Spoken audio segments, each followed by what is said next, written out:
என் ரசிகர்கள் மட்டும் கிடையாது, 23 வருஷமா என் கூடயே வந்த என் கம்பானியன், என்னுடைய வழி துணை. நீங்க சும்மா ஒரு 4 வதந்திய பரப்பி இத காலி பண்ணிடணும்னு நினைச்சா ஒரு செங்கலை கூட ஆட்ட முடியாது.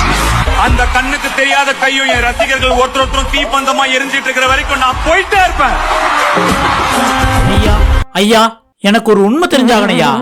தமிழ் பட ஹீரோயிஸ் நானும் சின்ன வயசுல இருந்து பாத்துட்டேன். மேடை ஏறினாலே என்ன தடுக்கிறாங்க, என் வளர்ச்சியை கெடுக்கிறாங்க இப்படின்னே பேசுறீங்களே. அந்த வளர்ச்சியை கெடுக்கிற ஆள் தான் யாருனாலும் சொல்லுங்கய்யா. அப்படி கெடுக்கிறதுனால அடுத்த படம் எதுவும் நடிக்காம பேன் ஆயிருக்கீங்களா?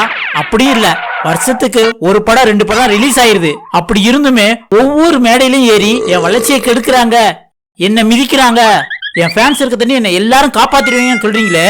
அதாங்க சத்தியமா எனக்கு புரியவே முடிக்குது. யாருன்னு மட்டும் சொன்னீங்கன்னா நாங்களும் கொஞ்சம் நிம்மதியா இருப்போம்ல. பயமுடுறோம்.